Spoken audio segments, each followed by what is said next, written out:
Buenos días, bienvenidos. Saludos cordiales en el marco de cooperación entre la Corporación Politécnico del Norte, Polinorte, y la Universidad Pedagógica Experimental Libertador, UPEL. Les damos la más cordial bienvenida al webinar ¿Cómo se investiga en educación matemática? El propósito del webinar es contribuir con la actividad académica y grupo de investigadores en educación matemática. Saludamos la presencia de las autoridades de la Corporación Politécnico del Norte y de la Universidad Pedagógica Experimental Libertador, expertos nacionales e internacionales, estudiantes del doctorado en educación matemática y público en general. Ahora nos corresponde las palabras de bienvenida del licenciado Ricardo Fuentes, directivo de la Corporación Politécnico del Norte, Polinorte. Bienvenido, Ricardo. Bueno, muy buenos días. Reciban desde Polinorte, de los directivos, un cordial saludo. De verdad, muchas bendiciones en este día. Primero que todo, pues darle gracias a Dios porque nos permite hoy estar o tener esta oportunidad de encontrarnos y hacer esta reunión y hacer esta actividad académica.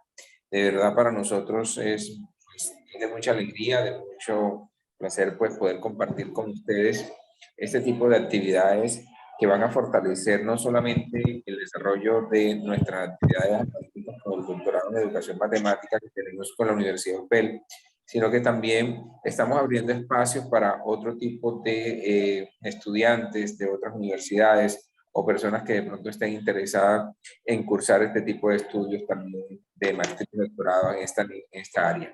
Le damos la bienvenida a nuestros docentes, a nuestros conferencistas que nos van a estar acompañando en el día de hoy. Una cordial bienvenida y pues agradecerles mucho por brindarnos este espacio, por acompañarnos en este espacio que vamos a tener con todos estos estudiantes que nos están acompañando a nivel nacional. De verdad, un grato placer y estaremos pues muy pendientes, esperando pues que las expectativas se cumplan y de verdad que ustedes como estudiantes se puedan llevar también muchas herramientas para el desarrollo de sus actividades en el aula de clase. Bueno, que tengan un feliz día. Bienvenidos nuevamente. Gracias, Ricardo, por tus palabras. Ahora le damos la bienvenida a la doctora Francisca Fumero, coordinadora del doctorado en Educación Matemática del convenio UPEL Polinorte y su directora de investigación y posgrado del Instituto Pedagógico de Maracay de la Universidad Pedagógica Experimental Libertador. Bienvenida, doctora. Muchísimas gracias, doctora Cecilia Peña. Muchísimas gracias a todas las personas también aquí presentes en este webinar. Para nosotros, en la Universidad Pedagógica Experimental Libertador, en especial del Instituto Rafael Alberto Escobar Lara, nosotros le decimos Instituto Pedagógico de Maracay, es un honor tenerlos a ustedes aquí presentes, sobre todo en un doctorado que tenemos en la UPEL, que es el doctorado en Educación Matemática. Es para mí muy, muy grato que estén presentes el doctor Roberto Torres Peña, uno de nuestros conferencistas, al igual que el doctor Vladimir Serrano, quien forma parte también de nuestro grupo de facilitadores y en su caso es ya nuestro tutor en estos primera corte que tenemos en Polinorte. Y bienvenida también a la doctora Aida Justo. Ellos tres nos darán una excelente oportunidad de escucharlos, sobre todo cómo investigar en educación matemática. Para todos, esperemos que este encuentro, que no será el primero, sino será que uno de los tantos que podemos tener a lo largo de los periodos académicos, tengamos a su bien de dar nuestro mejor entusiasmo y también nuestra mejor manera de ver las cosas en la investigación, sobre todo en educación matemática. A Polinorte, que tenemos nosotros el convenio, que con la ayuda de todos ustedes en Polinorte nos ha dado también la oportunidad de abrir puertas en Cartagena. Gracias a todos y bueno, como siempre le digo cada vez que tengo la oportunidad de abrir un evento, que comience la fiesta académica. Muchísimas gracias a todos y pendiente porque es muy importante escuchar a nuestros participantes, más participantes, a nuestros ponentes, porque es un lujo tenerlos acá. Muchísimas gracias. Gracias, doctora Francisca, por sus palabras. Y así como dice la profesora Francisca, iniciamos nuestra jornada con la conferencia magistral Perspectivas investigativas en educación matemática, por parte de la doctora Aida Justo, que es de Venezuela, postdoctora en educación latinoamericana del convenio PEL-RIAD, doctora en educación del Instituto Pedagógico de Caracas, magíster en evaluación del Instituto Pedagógico de Miranda y profesora en matemática e informática educativa del Instituto Pedagógico de Caracas. Actualmente jefe de la unidad de informática del Instituto Pedagógico de Miranda de la UPEL. Bueno, doctora, bienvenida y le recordamos que cuenta con 20 minutos para el desarrollo del tema. ¿Desea que le ayudemos a compartir la diapositiva o usted misma las comparte, mi profe?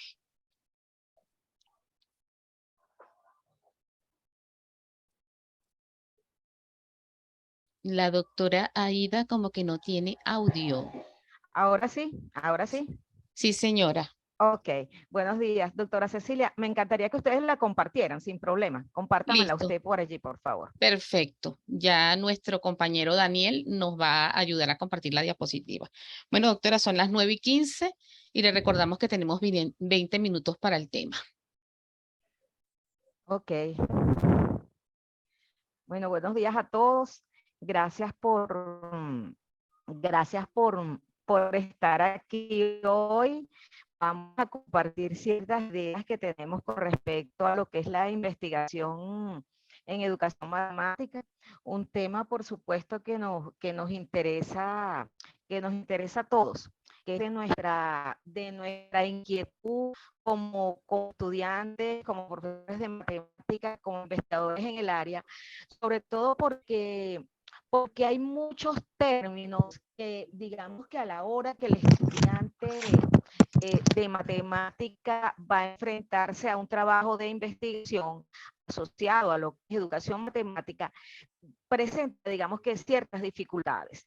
Voy a comenzar con un pensamiento, con una idea de nuestro Freire, del profesor Freire, donde han investigado, por supuesto, en buena parte del PERT, que ha promovido bastante y ha hecho que no cambios la investigación. Él habla de no enseñanza sin investigación sin enseñanza. Esto es sumamente aplicable en el campo de la matemática.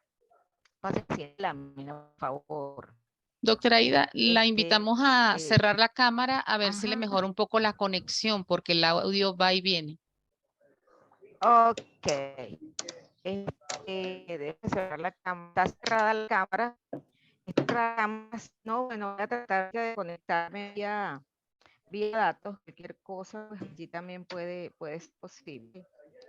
Siguiente. ¿Para qué se investiga? ¿Por qué estamos investigando? ¿Para qué? Bueno, investigo para conocer lo que aún no conozco, dice Freire, y comunicar o anunciar la novedad. Esto trae varias acepciones o varias cosas interesantes, como por ejemplo, si yo no comunico, no tiene sentido la investigación, de allí que sea necesario la publicación. Hoy en día, por supuesto, al disponer de una internet que nos conecta mundialmente, esto se hace bastante efectivo y se puede hacer inclusive a través de diferentes medios. Antes teníamos solamente las revistas en impreso, pues hoy tenemos los repositorios, las revistas en digital, las comunicaciones personales, los eventos como este. Entonces, ¿para qué sirve investigar? ¿Para qué investigo? Bueno, para ampliar fronteras del saber, para producir conocimiento nuevo que me permita llenar el vacío existente, a fin de resolver las necesidades tanto intelectuales como materiales de alumnos y docentes. Esto es para qué investigo en el campo educativo. ¿Para qué me sirve? Bueno, a fin deseo investigar porque tengo un interés en superar una educación y cultura memorística y reproductiva que obviamente produce la copia y el plagio, un tema que está bastante en el tapete. Cuando yo comunico o anuncio la novedad, lo que acabo de descubrir, es una manera de superar la copia y el plagio, porque en la medida que nuestras investigaciones estén en la red, pues la mayoría de la gente las conoce. Entonces es muy fácil ver, poder constatar quién de quién rastrear pues, esa información.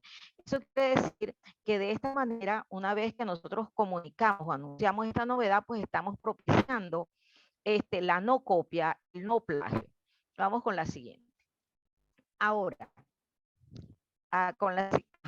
¿qué pasa en investigación matemática? En investigación matemática es un caso muy particular que es un término que se llama que algunos, ¿cómo se investiga desde el punto de vista educativo el campo de la enseñanza y aprendizaje de la matemática? Allí hay digamos que ciertas opiniones o ciertas perspectivas que podríamos hablar, como es que se habla de educación matemática, se habla de didáctica de la matemática, inclusive de matemática educativa. Entonces, antes, cuando no teníamos un mundo globalizado, no tendríamos tantos problemas, digamos así, pero ahora sí, porque unas personas nos están hablando de educación matemática, otros de didáctica de la matemática, otros de matemática educativa, bueno, ¿y qué se entiende por ello? Vamos a ver en la siguiente lámina, tenemos qué se entiende por esos términos. En verdad son 3 términos que han sido utilizados de una manera tal vez un poco amplia, flexible, y eso ha provocado tal vez que existan discrepancias de conceptos cuando se está hablando de ello. Vamos a ver qué dicen algunos autores en la siguiente lámina, por favor, con respecto a lo que es educación matemática, por favor. Adelante, por favor, con la siguiente lámina. Bueno, son términos que se utilizan indistintamente y son recurrentes, a pesar de que hace cierto tiempo hubo, digamos que un debate sobre si era educación matemática o didáctica de la matemática. Y como dicen algunos autores, es una diferencia más geográfica que epistemológica. Es decir, en la mayoría de los países anglosajones se habla de educación matemática cuando queremos referirnos a las investigaciones en matemática. Entonces, ellos generalmente hablan de educación matemática. Mientras que en países como Francia y España hablan de didáctica de la matemática. Por ejemplo, Godino, un famoso investigador español en el área de la matemática, él habla de que, bueno, que realmente son palabras que para él son palabras sinónimas. Aquí en Latinoamérica emerge otro concepto también, que se habla de matemática educativa.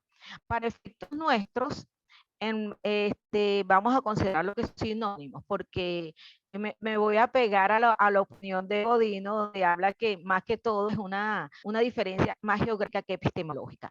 Por eso también es muy bien importante cuando nuestros estudiantes están haciendo investigación, fijar esa posición al respecto en algún momento, desde qué punto de vista lo están considerando y evitar el uso indiscriminado tal vez de ellos, es decir, abocarnos a alguno de ellos, porque al final, a la hora de producir los resultados, se podría, o los resultados no, a la hora de presentar un trabajo, tal vez podría existir digamos que una pequeña confusión o diferencia entre los jurados. Entonces, siempre es importante aclarar eso desde el punto de vista inicialmente, pues, bajo qué términos los vamos a considerar.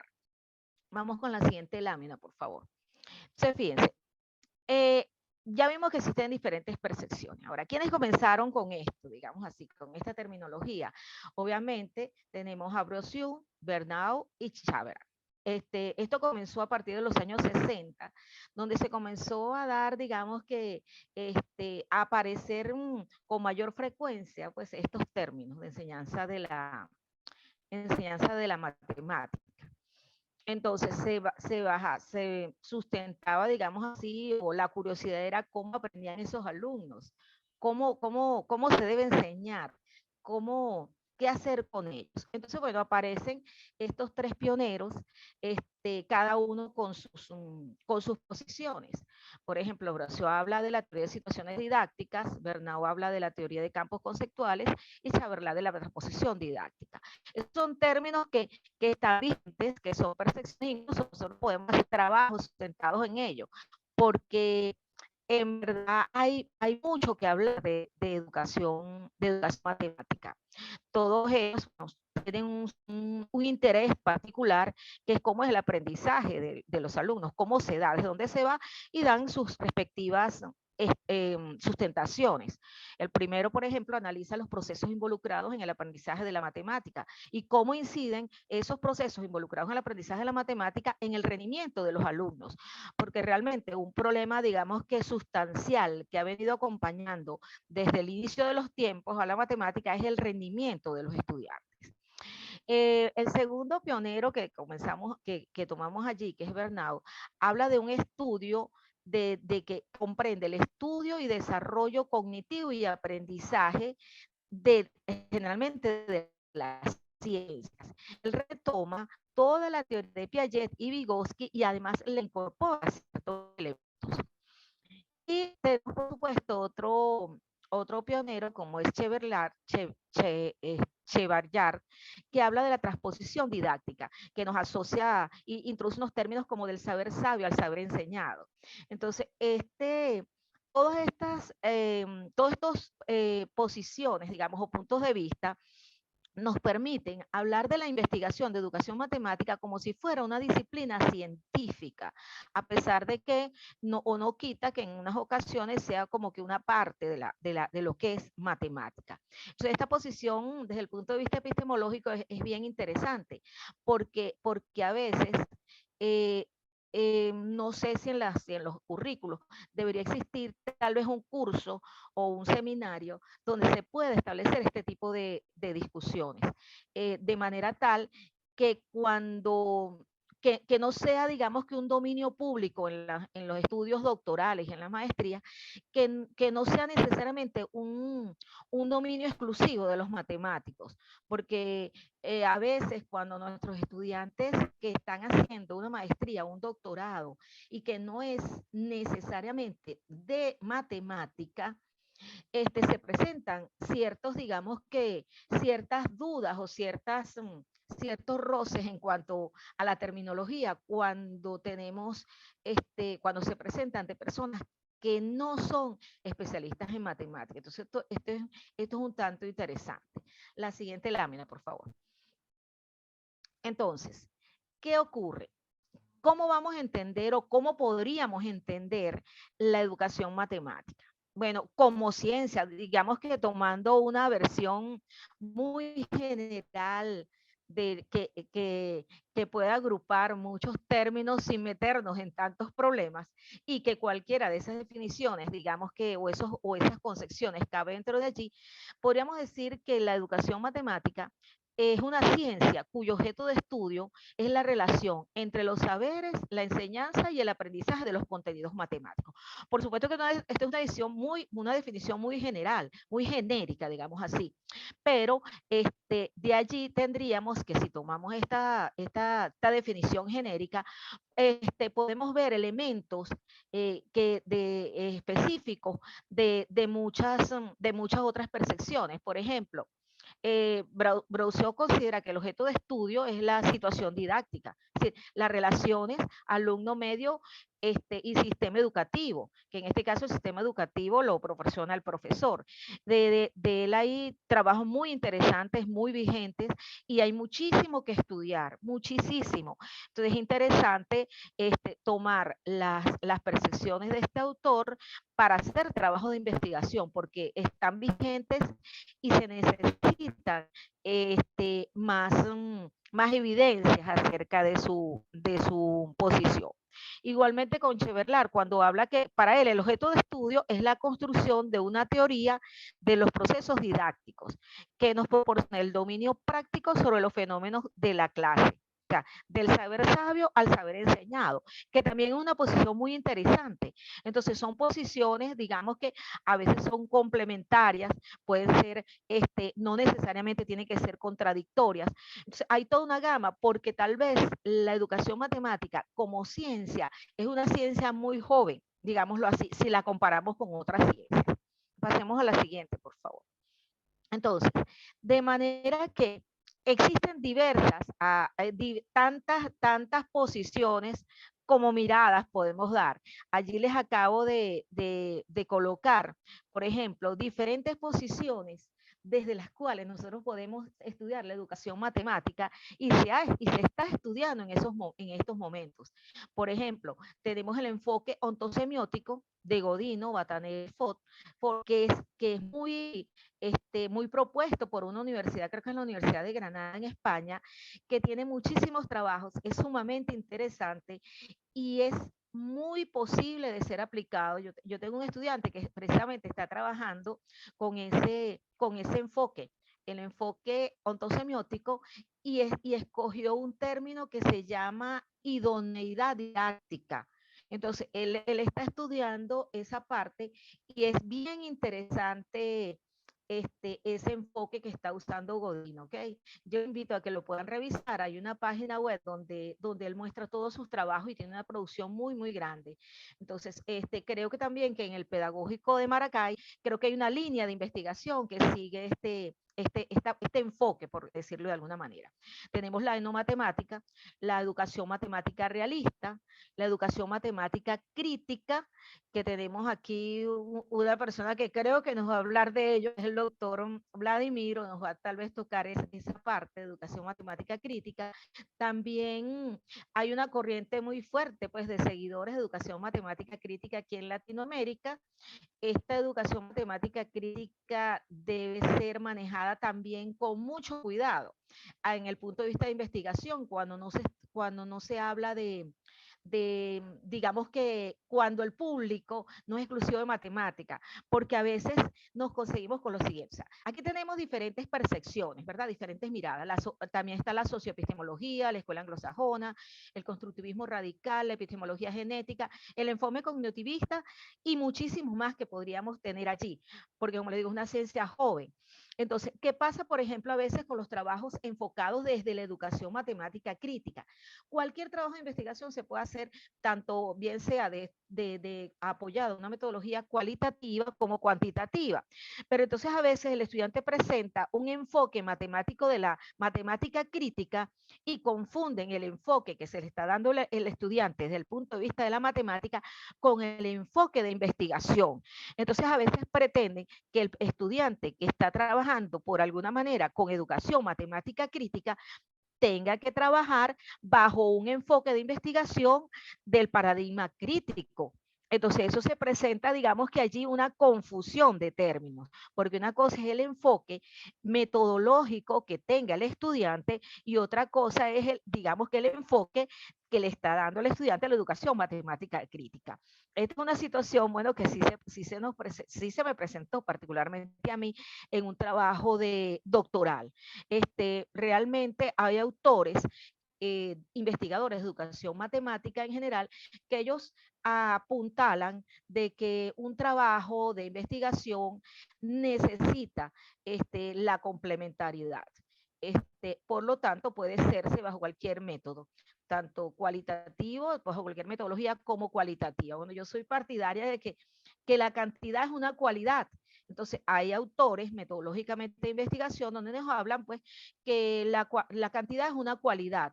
Por lo tanto, el hecho de que yo en alguna parte de mi investigación cualitativa utilice o me apoye en algún momento en la estadística descriptiva o inferencial, no quiere decir que ese trabajo sea cuantitativo o que no sea cualitativo. Entonces es un debate que está ocurriendo en estos momentos y resulta bastante interesante. Vamos a la siguiente.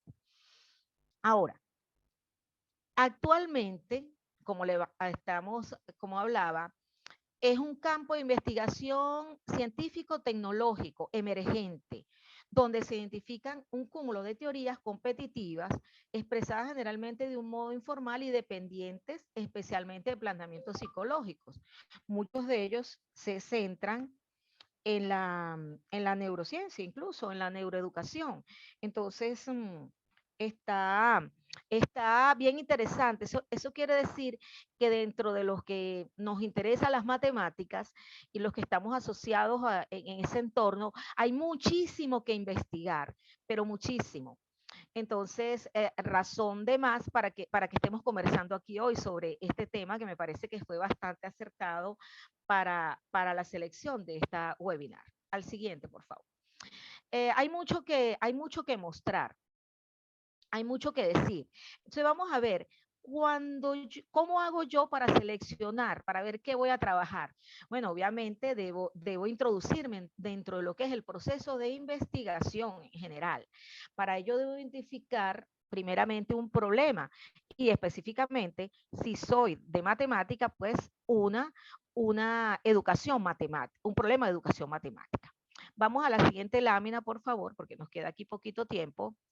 Vamos a ver, ¿qué investigar en educación matemática? De manera general, tengo, por ejemplo, hay un autor que expresó cuatro grandes áreas generales. Yo puedo investigar sobre perspectivas teóricas para comprender el pensamiento, el aprendizaje y la enseñanza de la matemática. Puedo describir aspectos de la cognición, pensar matemáticamente, lo que los estudiantes comprenden o dejan de comprender sobre los conceptos de función, límite, por ejemplo, pruebas de existencia, donde se evidencian de casos en que los estudiantes pueden aprender a resolver problemas, la inducción, la teoría de grupo, la viabilidad de diversos tipos de instrucción, por ejemplo, las implicaciones de las diferentes metodologías de aprendizaje, sobre todo los aprendizajes activos, aprendizaje basado en problemas, en proyectos, en resolución de problemas, en juegos, en gamificación, descripciones de consecuencias tanto positivas, negativas, como de varias formas de instrucción. Y así, más adelante, por favor, vamos a tener una serie de aspectos donde podemos investigar, porque existen tensiones, digamos que tensiones se habla de una situación digna de ser estudiada. Por ejemplo, allí tenemos en cuanto al currículo, en cuanto a la didáctica, la evaluación, las tecnologías y la cultura, que pasemos a la siguiente, se las voy a dejar allí, ustedes las van a tener disponible de manera que puedan revisarlo. Allí tenemos, desde la perspectiva humanística, tenemos, como pueden ver allí, una variedad también amplia, el enfoque sociocultural de la matemática, la educación matemática crítica y reflexiva, aplicaciones, modelación, matemática informática, valores, etcétera. Más adelante, pasemos a la siguiente lámina a fines de ir terminando ya. Esto lo tomé de un artículo de un profesor del Pedagógico de Maracay, donde habla todas las líneas que tienen. Fíjense allí, ustedes que estos estudios están suscritos bajo la UPEL Maracay. Allí pueden tener una línea de trabajo inmensa. Pasemos la siguiente, solamente esto está para que ustedes vean la cantidad de aspectos que ustedes podrían trabajar. Entonces, cuando ustedes tienen alguna duda, pueden revisar esos elementos para que tengan una idea. Fíjense que el contexto de la educación matemática, todo lo que pueden tener. Pasemos a la siguiente. Fíjense que aquí sigue. Esto es exclusivamente de matemática. Más adelante, la siguiente, por favor, tenemos 8 renglones. Pues imagínense ustedes cuánta variedad tenemos allí. Pasemos a la siguiente, por favor. También tenemos el apoyo de grupos de investigación internacionales. Al ser una ciencia nueva, esto es fundamental. Allí les coloco una serie de grupos internacionales que están trabajando ahorita en educación matemática y que a través de la web ustedes se pueden comunicar con ellos y bueno, van a ver que van a recibir respuesta. Seguimos adelante, por favor. Ya para finalizar, bueno, voy a cerrar también con unas palabras de ustedes saben quién está allí, ¿verdad? Que dice así. Hoy se habla con insistencia del profesor investigador. En mi opinión, lo que hay de investigador en el profesor no es una calidad lo que hay de investigador en el profesor no es una calidad o una forma de ser o de actuar que se agregue a la de enseñar. Es decir, que investigar es simplemente un aspecto del enseñar. La indagación, la búsqueda, la investigación forman parte de la naturaleza de la práctica docente. Por eso es tan relevante investigar específicamente en educación matemática. Entonces, bueno, le doy las gracias totales por haberme escuchado, por haber compartido. Esto es apenas un abrebocas de lo que se investiga en matemática. Y bueno, muchas gracias por haberme escuchado. Bendiciones para todos ustedes. Se les tiene gran estima. Hemos Gracias. concluido, profe. Gracias, doctora Aida Justo, por su conferencia. Invitamos al magíster Orlando Perea para realizar la relatoría del resumen de la conferencia magistral de la doctora Justo. Adelante, Orlando. Ok, gracias, doctora Cecilia. Bueno, la conferencia de la doctora Aida Justo, que giró en torno a las perspectivas investigativas en educación matemática, se pueden resumir en el sentido de que ella nos plantea primero unos interrogantes sobre para qué investigar en educación matemática y para qué sirve. En síntesis, ¿para qué investigar? Pues para producir nuevos conocimientos en este campo y comunicarlo a través de diferentes medios o formatos, y asimismo para ampliar el saber y resolver necesidades e inquietudes de parte de los maestros y de parte de los estudiantes. En ese orden, asimismo, el para qué sirve, pues tiene relación con el superar esa cultura memorística y repetitiva que ha hecho carrera en muchos escenarios educativos. Asimismo, una cultura del plagio que es necesario combatir en ese aspecto. También nos habla que hay una confusión de términos en cuanto a la educación matemática, la didáctica de las matemáticas o la matemática educativa. Y concluye que es una diferencia más que todo de carácter geográfico, más no epistemológico. En ese aspecto, pues, ella se pliega a lo que plantea Godino, que ve la educación matemática y la didáctica de las matemáticas como sinónimos. Todo ello producto, lógicamente, de la globalización y de otros elementos culturales que han aflorado en las últimas décadas. En ese aspecto también plantea que existen diferentes percepciones sobre la educación matemática que se originan básicamente en la escuela francesa de Rousseau, de Bernoulli, de Chevelard, etc. Más adelante también hace referencia a cómo podríamos entender la educación matemática. Y en ese aspecto, pues, hace referencia también a unos aportes de la escuela francesa en el sentido de que esta se debe ver como una ciencia de la relación entre los saberes, la enseñanza y el aprendizaje de los contenidos matemáticos. Igualmente, pues, plantea que existen diferentes, diríamos así, perspectivas de donde se estudia la educación matemática. Para ello nombra un ejemplo, el enfoque ontosemiótico del español Godino, y menciona otras más como la socioepistemología, la etnomatemática, etc. En síntesis, la doctora Aida Justo plantea que en la actualidad la educación matemática debe verse como una ciencia, diríamos, de carácter científico-tecnológica, joven, emergente, en donde compiten diferentes teorías, por así decirlo, y que tienen un matiz de carácter psicológico, muchas de ellas. Y remata diciendo que la investigación en general, en especial acá en la educación matemática, es consustancial a la práctica docente, hace parte de la naturaleza del docente, por lo tanto no debe agregársele la investigación al enseñar, sino debe verse también como parte constitutiva de la misma.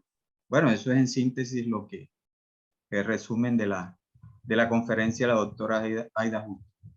Listo, gracias Orlando por tu relatoría.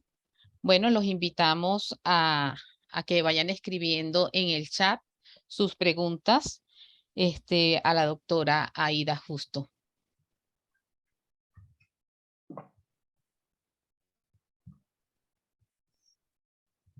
También si alguien quiere hacer su pregunta en forma oral, pues lo invitamos a abrir el micrófono y a plantear en forma muy concisa la pregunta.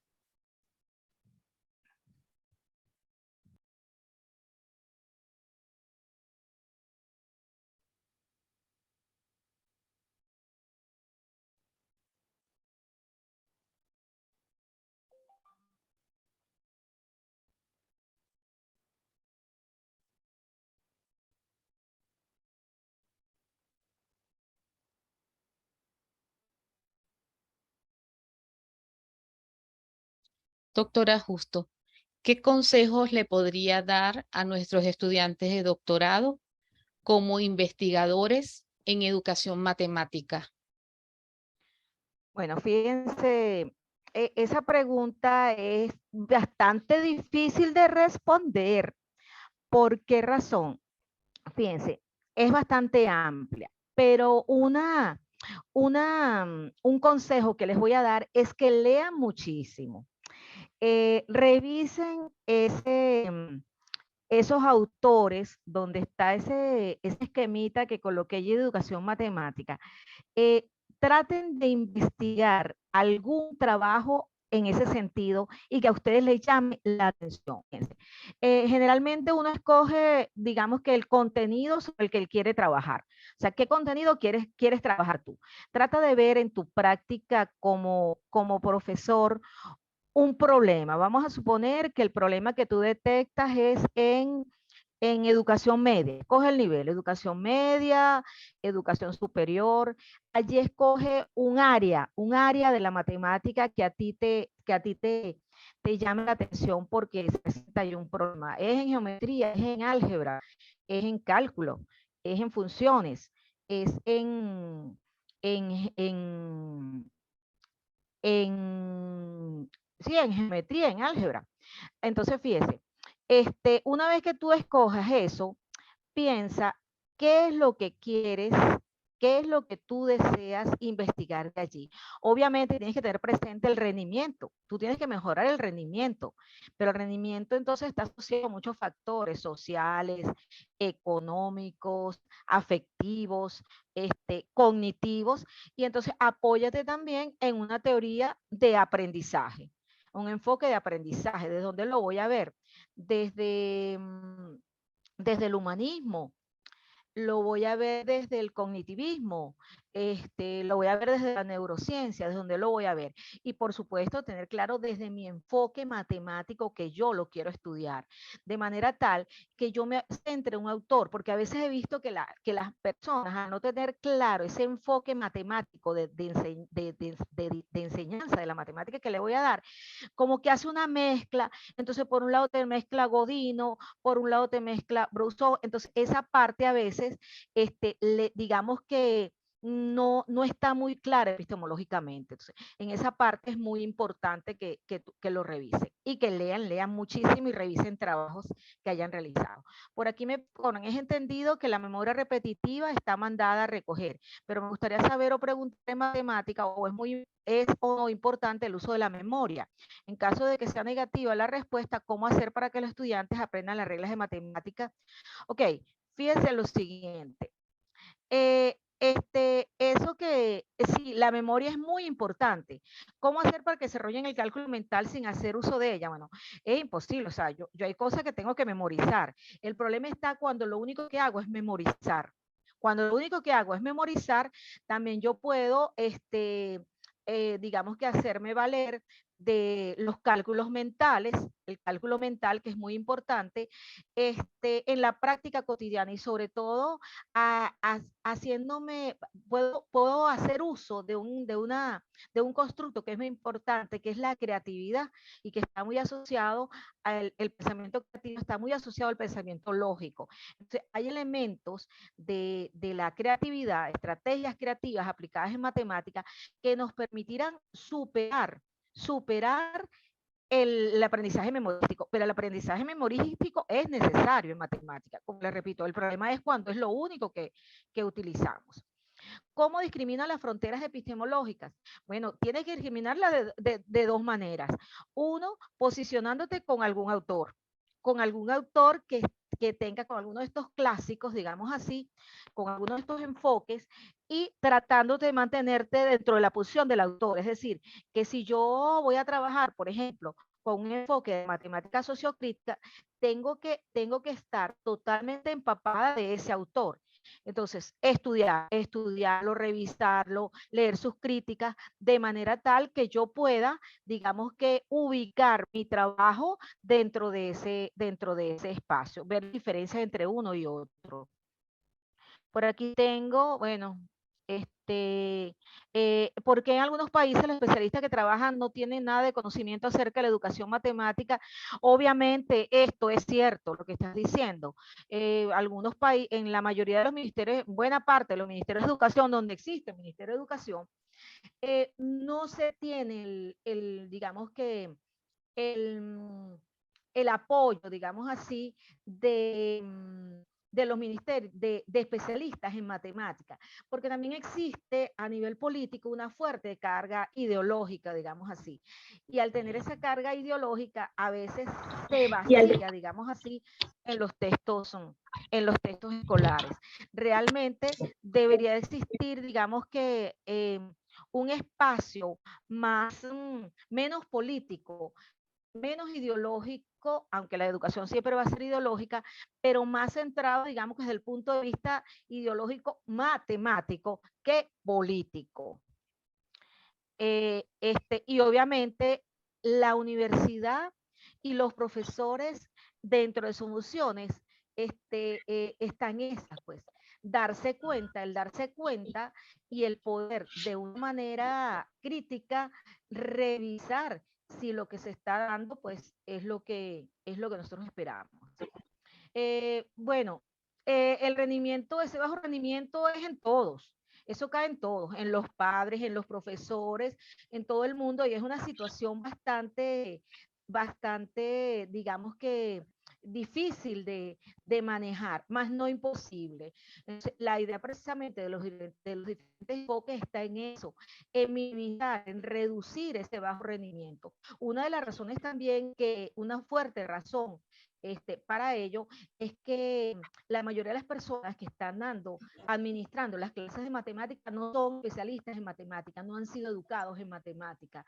Y esto es un problema a nivel mundial. Cualquier persona que tenga competencias matemáticas se cree con competencias para enseñar matemáticas. Entonces, eso es algo que también es interesante y digno de ser estudiado. O sea, de verdad que todas las preguntas que ustedes han hecho son preguntas que incluso pueden llevar a estudios de investigación. Muchísimas gracias. Sí, doctora Aida, culminaremos entonces este espacio de preguntas con la participación de Daniel Linares. Ok, Daniel, cuando habla del saber sabio, fíjese usted, eso se basa cuando yo tengo un saber que no, digamos que en pocas palabras, cuando yo tengo un conocimiento matemática que yo como profesor sé, vamos a suponer que yo tengo integración por partes, ¿verdad? ¿Cómo hago para que ese alumno, con ese conocimiento que yo tengo, cómo hago yo para transmitirlo? O sea, para transmitirlo a un estudiante que no lo conoce, pero que lo haga suyo, que se apropie de él. Y no solamente eso, sino que lo aplique. Cuando se llega a lograr eso, se habla de ese paso de saber. Ok, esa es una teoría muy interesante y que es muy propia para ser estudiado, porque yo lo estoy diciendo aquí muy alegremente, pero ese es un proceso cognitivo el cual es bastante complejo, y digamos que para poderlo definir necesitamos incluso aspectos no solamente cognitivos, sino aspectos neurológicos, o sea, de cómo se produce realmente ese saber. Entonces yo los invito que revisen algunos de esos autores que yo les he comentado aquí, que estoy seguro que les va a aportar bastante a sus investigaciones y se van a apasionar con ellos, porque realmente cuando uno comienza a leerlos, uno dice, bueno, hago con este, hago con este, pero realmente es exposición que va a dar esa apertura para nosotros como profesores de matemáticas y que podamos, pues en la medida que podamos, ir siendo mejores, o sea, mejorando nuestra práctica diaria. Muchísimas gracias. Daniel, por favor, realiza tu pregunta. Bueno, muy buenos días. Bueno, muchas gracias. Mi pregunta es puntual. Y bueno, es la siguiente. O sea, quienes estamos acá ahorita reunidos, pues, y en general, pues todos los que somos dolientes pues, de la educación matemática, sabemos la importancia de estas perspectivas en enseñanza de las matemáticas y pues de alguna manera lo hemos venido interiorizando y poniendo en práctica en nuestro quehacer. Pero también es cierto, pues, y ya lo habían alcanzado a mencionar, que muchos docentes, si bien las conocen, no las ponen en práctica o bueno, simplemente no han sido formados y las desconocen, ¿verdad? Y como bien también lo mencionaba el compañero Orlando hace un rato, aún se ve que prevalece pues, ese enfoque exclusivamente algorítmico en la clase de matemáticas. Entonces la pregunta puntual es, ¿qué se debe hacer o qué ha hecho falta hacer para que nuestros docentes y futuros docentes reciban una formación adecuada y transformen pues, sus prácticas en el aula de matemáticas? Bueno, gracias, Daniel. Muchas gracias por tu pregunta, por tu intervención. Gracias por tu intervención. También voy a responder algo aquí que me están diciendo sobre la creatividad matemática. Sí, no solamente los que enseñan a estudiantes con necesidades especiales, a todo el mundo. La creatividad va a ser un elemento bien interesante, un constructo bien interesante de introducirlo. De hecho, buena parte de los investigadores en creatividad son de matemática. Entonces, yo creo que ese es muy importante y hay mucho que trabajar en matemática en ese sentido. Fíjate, con respecto a lo que me dice Daniel, bueno, hay que hacer varias cosas. Primero, seguir investigando en el área de matemáticas, pero investigando con una mente amplia, con una mente flexible, no negando, no encerrándonos y negándonos en posiciones cerradas, donde no hay espacio para la duda. Más bien sería un espacio lleno de creatividad, donde la flexibilidad, la fluidez, la originalidad son pilares. Además, seguir estudiando, generar espacios como estos, donde se pueda participar activamente para poder educarnos constantemente en lo que es la educación matemática. Darnos cuenta que a pesar de que tal vez pensamos que nuestro trabajo es un simple trabajito muy sencillito, porque yo no sé mucho de eso en comparación con otras personas, no es así. Por el trabajo, por pequeño que sea, va a sustentar esta ciencia emergente y le va a dar un piso. Por eso es que todavía se necesitan trabajos de índole cuantitativo en esta área de investigación. Seguir estudiando, que las personas se interesen cada día más al respecto, por lo que es el aprendizaje en la matemática e incorporar espacios de psicólogos, de psicopedagogos, de neurólogos en este sentido. Entonces, bueno, muchísimas gracias. Gracias a totales. Bueno, tenemos dos personas que tienen preguntas, sin embargo, las vamos a invitar a que las escriban en el chat y al final regresaremos que todos puedan volver a contestarles las preguntas. Queremos también en este momento invitarlos a observar un video de una experiencia de un egresado. Tenemos un egresado y un estudiante del doctorado en educación matemática. Entonces, bueno, los invitamos a ver el video.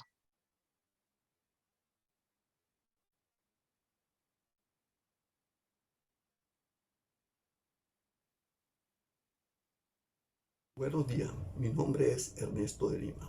Soy estudiante del doctorado en Educación Matemáticas de la Universidad Pedagógica Experimental Libertador, UPEL, en convenio con Congepro. Soy de la primera corte de Barranquilla, que inició en el 2018. Mi experiencia académica a lo largo del doctorado no ha sido nada fácil, pero gracias a Dios, el seguimiento entre las orientaciones de los docentes y por parte mía, el acatamiento a estas orientaciones, la persistencia y la mente abierta al nuevo conocimiento. Todo esto se dio, primero, en las elaboraciones de los ensayos o análisis de artículos. Segundo, la participación en los foros y el trabajo en equipo.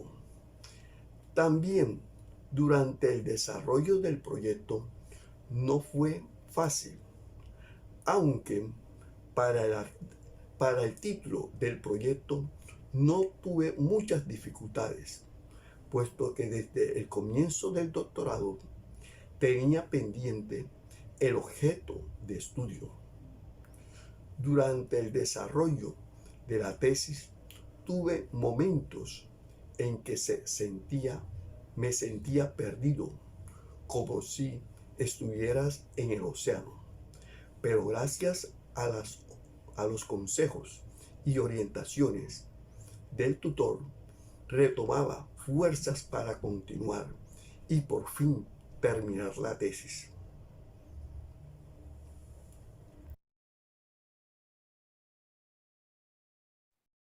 Bueno, aquí tenemos la experiencia de un estudiante del doctorado que está realizando su tesis, ya casi la termina, y fíjense que él mismo nos puede narrar y nos da algunos tips de lo que él tenía claro al momento de empezar a hacer su investigación, y que por supuesto todos hemos pasado por esa experiencia de elaborar la tesis y a todos nos ha costado. Sin embargo, la invitación a estar firmes en la solución y en saltar esos obstáculos que se nos puedan presentar. Bueno, vamos a dar inicio a nuestra segunda conferencia. Vamos a continuar con la conferencia magistral, la resolución de problemas y el desarrollo del pensamiento matemático, del doctor Roberto Torres Peña, que es nuestro invitado nacional, nuestro invitado de Colombia. Él es doctor en educación matemática de la Universidad Antonio Nariño, magíster en matemática de la Universidad del Norte y licenciado en ciencias físico-matemáticas con énfasis en matemática y computación de la Universidad de Magdalena. Actualmente se desempeña como director académico de la maestría en enseñanza de las matemáticas. Bienvenido, doctor Roberto. Le recordamos que cuenta con 20 minutos para el desarrollar el tema.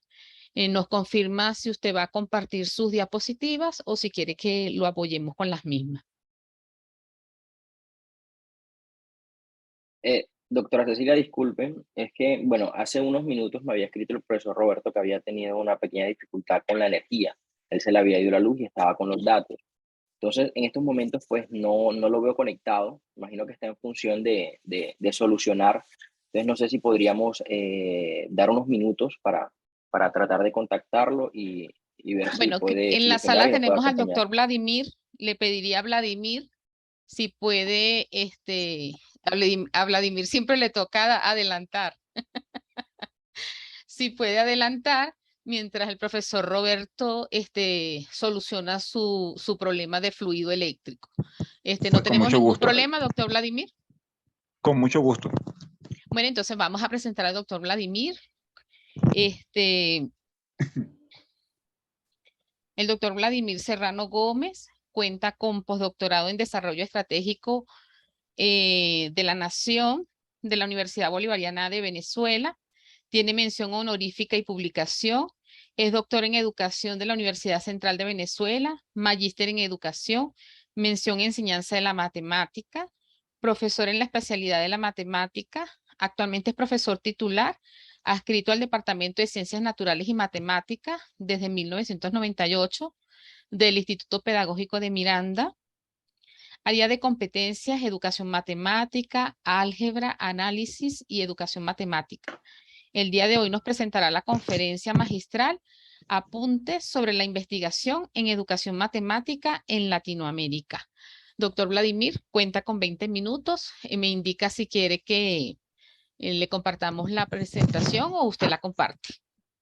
Sí, buenos días, profesora Cecilia, doctora Cecilia, doctora Francisca, profesor Ricardo Fuentes también, el doctor Roberto Torres y la doctora Aida Justo. Gracias por el espacio y por esta importante ventana que se abre para la discusión de la investigación, de algunos aspectos relacionados con la investigación y educación temática. Le pido que por favor desde allá puedan pasar las láminas, ¿ya?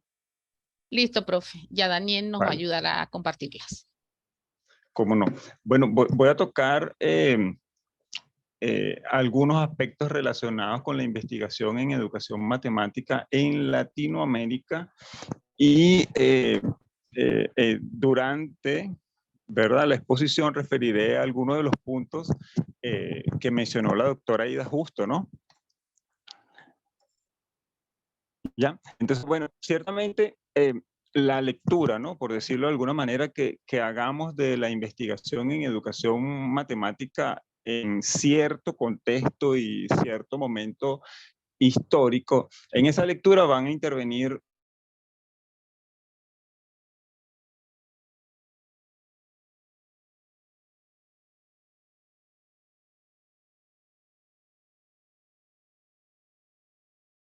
a Aida Justo durante su conferencia y también enfoques metodológicos, ¿no?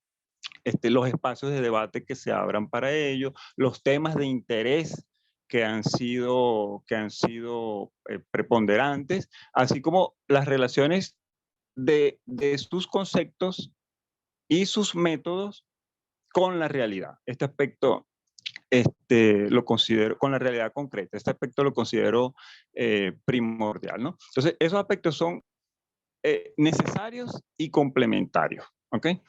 Sin embargo, durante la exposición, yo me voy a referir, ¿sí?, fundamentalmente a el papel que han tenido ciertas políticas educativas globales como marcas, ¿sí?, como acentos para la investigación en el área, ¿sí? Quiero decir, en la educación matemática en Latinoamérica. Quiero, de esta manera, orientarme, pues, buscar una contribución con la reflexión de la naturaleza misma de ese concepto de educación matemática como disciplina científica y sus correspondencias con la región toda, ¿no? Con sus culturas, con sus complejidades y su contemporaneidad, ¿no? Ese es el objetivo fundamental de estas líneas. Le pido a la doctora Cecilia que con toda libertad a través del audio me haga mención y recordatorio del tiempo del cual dispongo, ¿sí? Sí, Ya cuando señor. me Y quede lo voy poco tiempo, indicando. le pido ese favor, ¿no? Entonces, en esta tarea voy a poner por caso a modo de ejemplo, las reformas, una de las reformas globales que impulsaron importantes cambios curriculares en todos nuestros países, en toda Latinoamérica, incluso en Centro y Norteamérica, que fue el proyecto, esto lo podemos ver en la lámina que sigue, el proyecto principal de educación, ¿no?, que comenzó a comienzos del siglo pasado. En la lámina que podemos pasar a la siguiente, ¿no? Y voy a finalizar la intervención describiendo algunas de las temáticas de investigación que cobraron fuerza a partir de entonces, en las décadas siguientes, luego de ese proyecto principal, ¿no? Entonces, en el caso de las reformas educativas relacionadas o en torno al proyecto principal, también llamado, por cierto, proyecto de enseñanza primaria en América Latina, algunos simplemente le refieren como proyecto principal, o proyecto principal de educación, impulsado por la UNESCO, como ustedes saben, oficialmente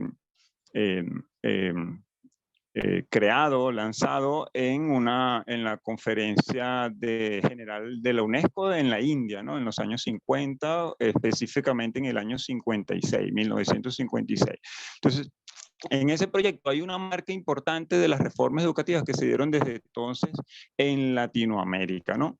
enmarcada en ese entonces, como sabemos, en un mundo bipolar, ¿no? En el marco de la Guerra Fría. Entonces, si bien este proyecto, en ese proyecto se parte como argumentos, ahí le coloco algunos, ¿no? Los elevados índices de deserción, el gran crecimiento demográfico que vivió Latinoamérica para entonces y que ha sido sostenido hasta nuestros días, la necesidad de maestros, ¿sí? La baja tasa de escolaridad, etcétera, ¿no? Y incluso problemas que tienen que ver con la administración y supervisión de la educación y de la institución educativa en particular, la carencia de recursos, etcétera, etcétera. Entonces, en el fondo, esa política, ese proyecto respondió a vamos a decirlo así, a las complejidades de la injerencia foránea en todos los ámbitos. Entonces, Latinoamérica estaba, por decirlo de algún modo, envuelta en una especie de campo de batalla, ¿no? Entonces, recordemos la doctrina Truman, ¿no? Entonces, en toda esta compleja dinámica se inscribió este proyecto. Ahí les refiero en uno de los puntos, la conferencia regional, uno de los antecedentes para este proyecto principal fue la conferencia regional latinoamericana, bueno, está la letra un poquito pequeña, sobre educación gratuita y obligatoria, y la segunda reunión interamericana de ministros de educación, ¿no? Encuentros de alto nivel llevados a cabo para la fecha, ambas celebradas en el Perú.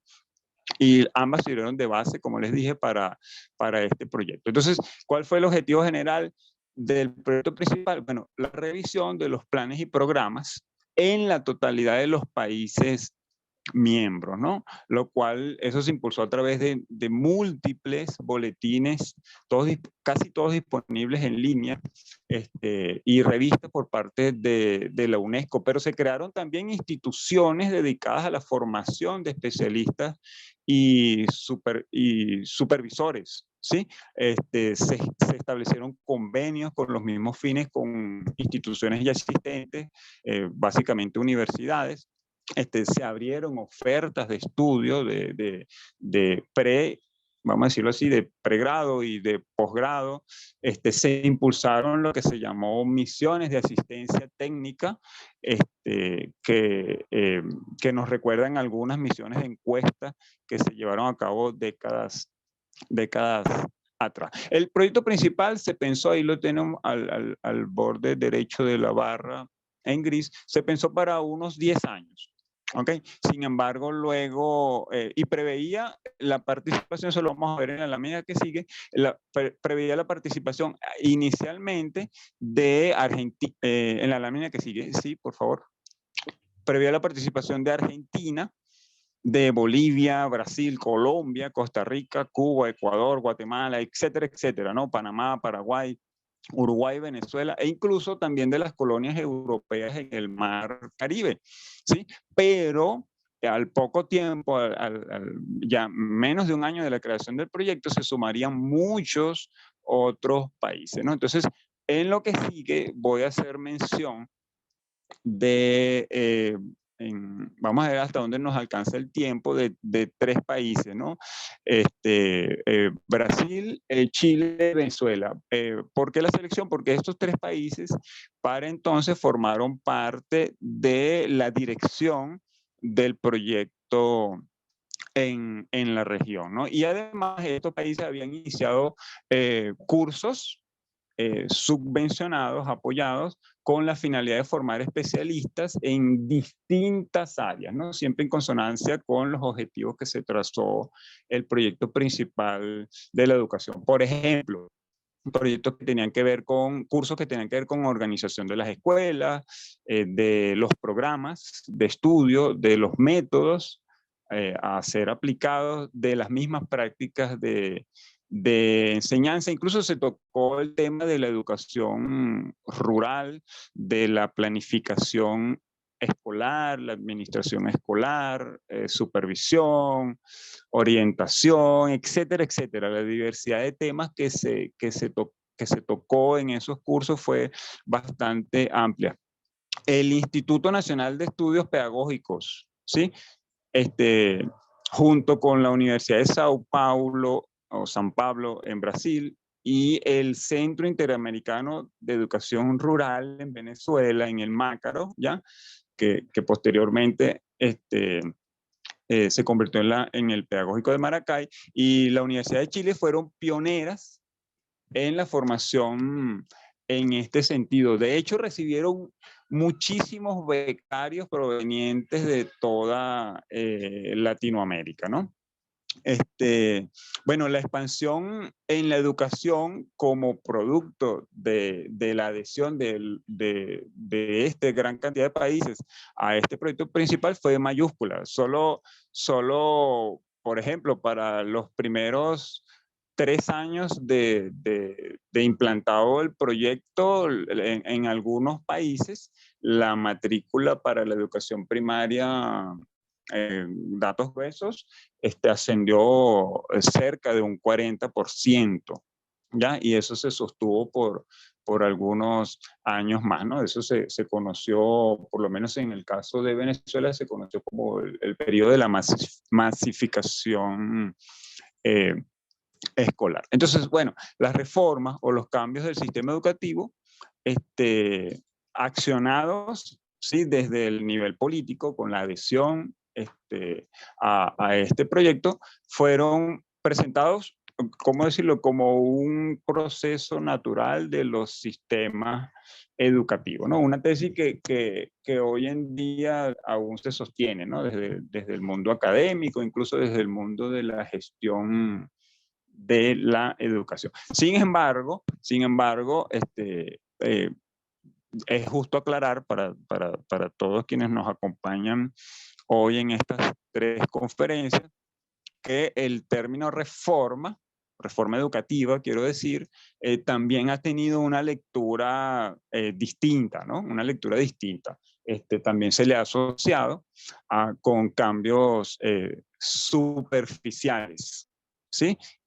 Con sucesión de cambios superficiales que no han apuntado a las verdaderas transformaciones, a las transformaciones medulares, pues, de los problemas que han aquejado a la educación. Entonces, también hay que ser conscientes de esas distintas lecturas, ¿no? Y sus valoraciones, por supuesto, dependerán de enfoques y metódicas especiales, ¿no? Bueno, vamos al caso de Brasil, y yo creo que podemos pasar a la lámina que sigue. Entonces, en momentos de la aprobación, ¿sí? Podemos darle clic para que se activen los textos. En momentos de la aprobación del proyecto principal, la educación en Brasil, sí, como recordaremos, había estrechado nuevos lazos con la Iglesia Católica, ¿sí? Eso, bueno, eso tenía ya varias décadas de darse, incluso desde comienzos del siglo XX, etcétera, etcétera, ¿no? Hay una historia muy interesante en ese sentido, bastante compleja también. Entonces, bueno, ya para los años 50, mediados del siglo pasado, se estrecharon esos lazos y se incorporaron cursos de educación religiosa en las escuelas públicas, ¿no? Quiero decir, las escuelas primarias, las escuelas de enseñanza media o media académica, como se le dice en Colombia, o educación media general, como se le llama acá en Venezuela, pero también se incorporaron esos cursos en las escuelas normales, ¿sí? Que irradiaron en toda Latinoamérica, ¿no? Las escuelas normales. Entonces, la gestión de lo público y de la educación en particular en Brasil tenía en la iglesia una conexión o interdependencia bastante fuerte. Más adelante, esa mirada, ¿aló? Esa mirada del hecho educativo desde la iglesia se extendió a la universidad. ¿Ok? Pronto en el contexto brasilero se descartaron las conocidas reformas base, y empezó desde entonces, ¿cómo decirlo?, como la educación a ser suma de distintas percepciones. Una de ellas es la de representar un mecanismo de estabilidad política, ¿sí? Y por otro, la de ser un medio importante, necesario de formación para los nuevos profesionales, para la mano de obra que necesitaba el nuevo proyecto de desarrollo económico, ¿no? Entonces, esa tesis encuentra relación o parangón con algunos contextos, en otros contextos de nuestra región, ¿no? Y recorrieron en realidad todo el siglo pasado. Entonces, quiero decir que la idea de empleabilidad, o sea, la educación pensada para la formación de la mano de obra dentro de un modelo de sistema, aunque en contextos muy diferentes, desempeñaron un papel importante dentro de esas reformas educativas que se impulsaron en el Brasil, también en Chile, en Venezuela y en otros de los países. De hecho, las publicaciones que se dieron para la fecha, en todo ese lapso a partir del 1956 en adelante, por las próximas 10 o 15 años, en todas se apalancaba la idea de la educación asociada a la formación de la mano de obra, lo que yo les decía, lo llamaba empleabilidad, ¿no? Pero se le ha conocido en otros contextos con otros términos, con el mismo significado. Entonces, el futuro de la educación se entendía asociado a esa formación de la mano de obra. Como todos sabemos, ese modelo, ese énfasis,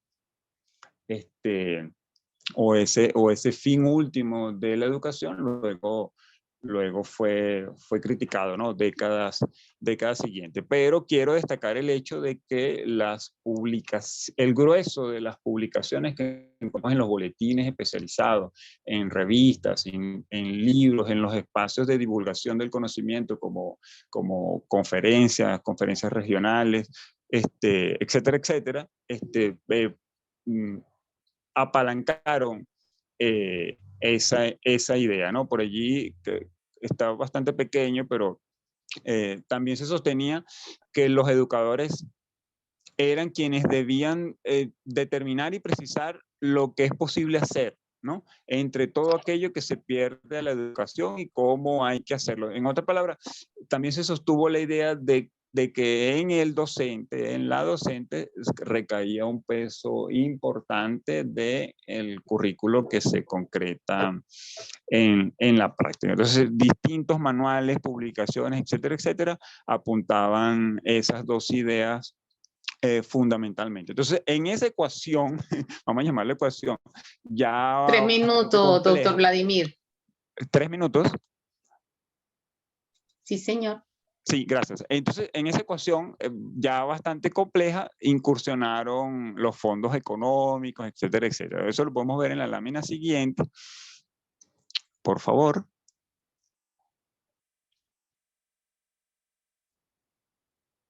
Ahí estamos. Entonces, ahí están las citas que les refería. Incluso en el Brasil, por ejemplo, se publicaron bibliotecas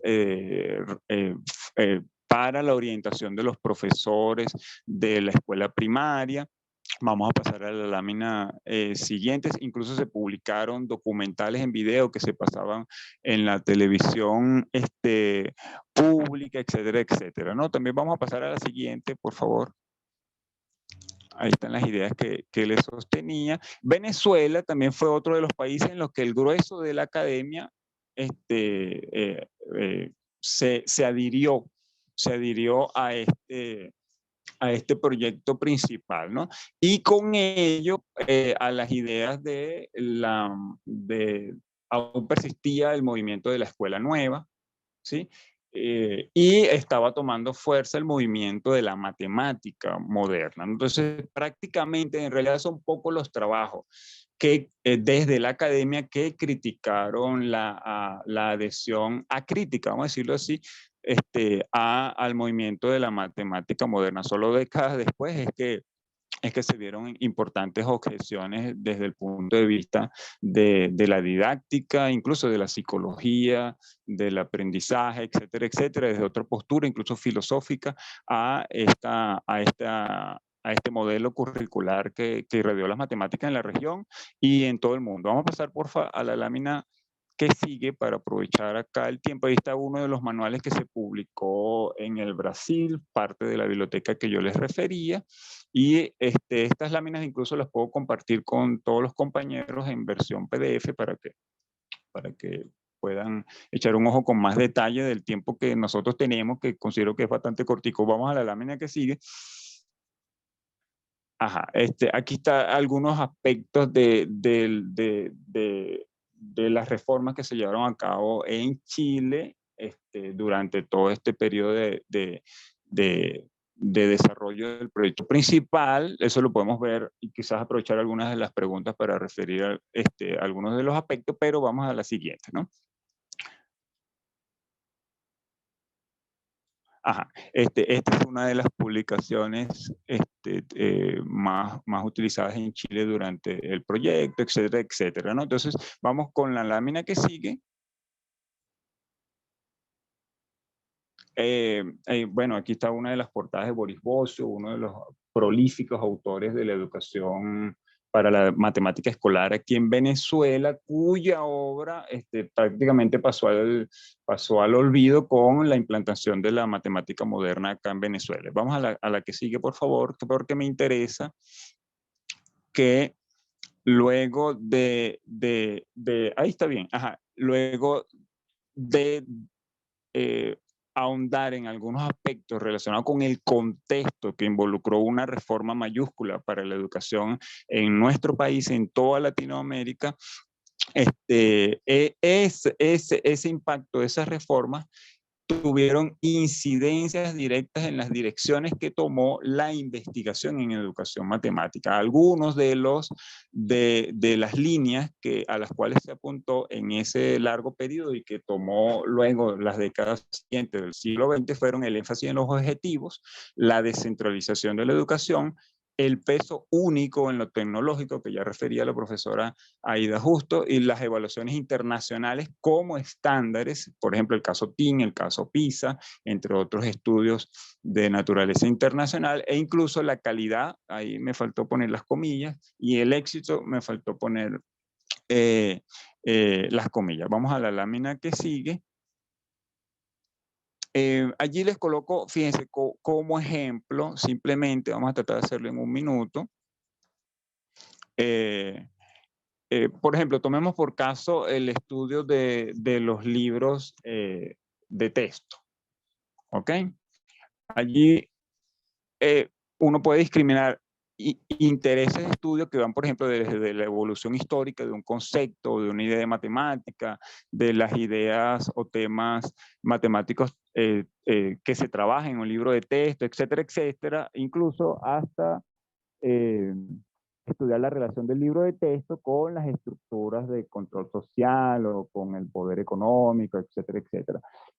Además, hay distintos intereses, ¿no? Con los que podemos ver ese objeto, ¿no? Me gustaría que cada quien tratara de hacer como ese examen, ¿no? Al objeto de estudio que se han propuesto trabajar dentro de su proyecto doctoral. Pero al mismo tiempo ese interés se puede, ¿verdad? Se puede abordar de una manera muy distinta. Yo en el cuadro de la derecha anoto, bueno, eso se puede ver desde un punto de vista histórico, un punto de vista epistemológico, un punto de vista didáctico, un punto de vista comparativo o incluso estructural. Por ejemplo, no voy a andar en cada uno en aras del tiempo, ¿no? Por ejemplo, en el estructural, estudiar el currículo oculto o no oculto en los libros de texto de matemáticas sobre las ideas como el saber, la relación con el hombre y la mujer, con el entorno, etcétera, etcétera, ¿no? Entonces, hay distintas aproximaciones a este objeto, ¿no? Y distintos tipos de estudios relacionados con esa aproximación. Y como cierre, pues he querido destacar, eso está en la lámina que sigue, con algunos elementos de detalle cómo las políticas globales han marcado, en el caso del proyecto principal, han marcado ciertas direcciones en la investigación. Pero es justo mencionar, ¿verdad?, que en nuestra comunidad se han nucleado esfuerzos, ¿sí?, importantes de investigación sobre temáticas o bien independientes o bien con enfoque teórico propio. Ya la profesora en la conferencia anterior mencionaba algunos: la investigación acción participativa y la escuela latinoamericana con Falbordo, entre otros, es un buen ejemplo de ello. El enfoque antropológico latinoamericano también es un esfuerzo importante, una referencia internacional también, distinguida, diferenciada de otros enfoques para la antropología en otras latitudes. El enfoque geohistórico también es de sello, vamos a decirlo así, de sello latinoamericano. La etnomatemática también lo es. Cierta corriente de la educación crítica de la matemática, de la cual podemos ahondar más adelante. La misma matemática educativa que refería la doctora Ida con sede, entre comillas, en México, pero en realidad no es una sede geográfica, ¿no? También ha tenido impacto en otros países de la región. La teoría de la objetivación de Richard Rutherford también es otro aporte teórico, epistemológico latinoamericano. Entonces, bueno, con estas ideas y con esa visión he querido destacar el importante papel que ha tenido el contexto, ese recorrido histórico y algunas de sus incidencias con el hecho investigativo para este espacio que se ha abierto. Gracias de verdad a todos. Gracias, doctor Serrano. Invitamos mientras tanto a todos nuestra audiencia que puede ir escribiendo su pregunta para el doctor Serrano en el chat. Y también invitamos a la magíster Carol Wilches para realizar la relatoría del resumen de la conferencia del doctor Vladimir Serrano Gómez. Adelante, Carol. Muy buenos días. Agradecemos al doctor Vladimir Serrano su conferencia Apuntes sobre la investigación en educación matemática latinoamericana, abordados del enfoque de la educación matemática crítica.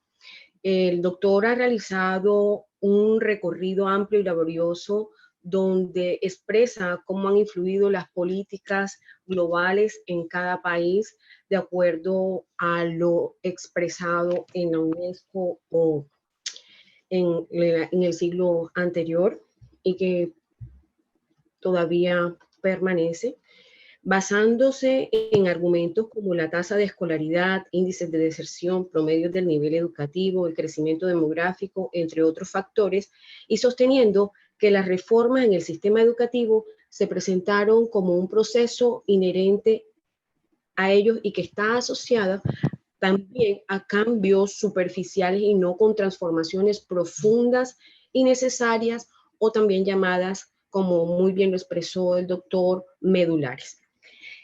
Nos hizo una exposición muy detallada acerca de cómo se aborda desde Brasil, Venezuela y Chile, mostrándonos cómo este proyecto principal se estrechaba los lazos con la iglesia, y esto también se vio reflejado en la educación pública y las normales en ese momento, y más adelante llegó a la universidad.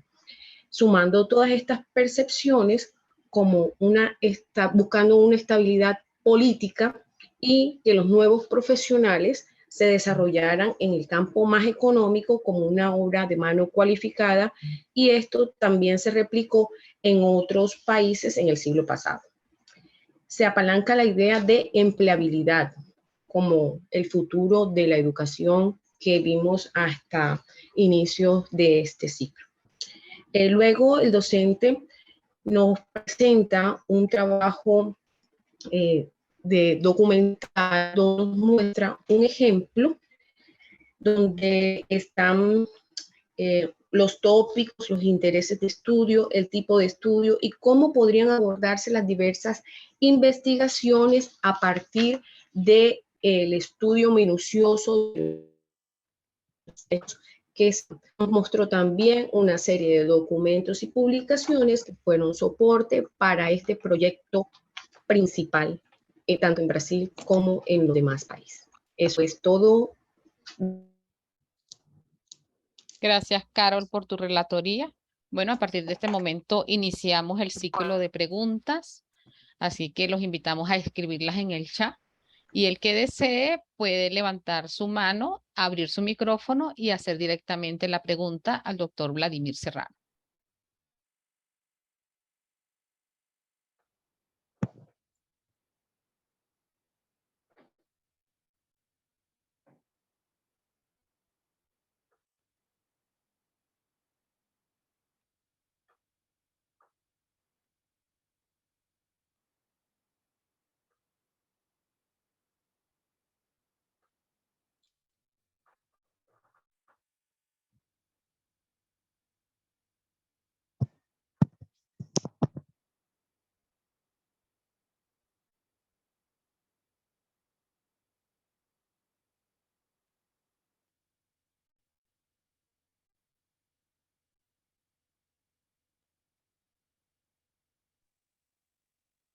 Henry Urbina tiene el derecho a palabra.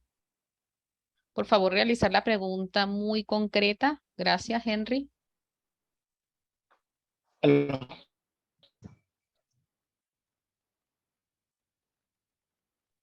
Henry.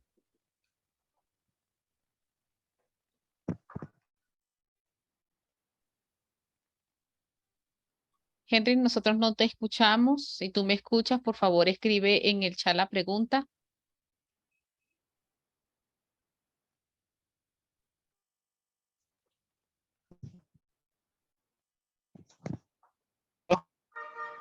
Sí, ahora sí, adelante.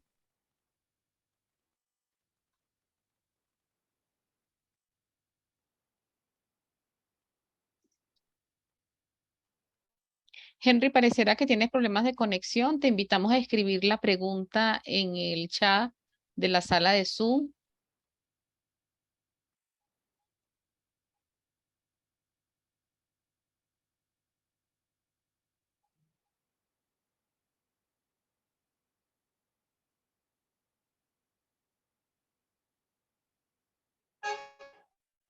Orlando, adelante.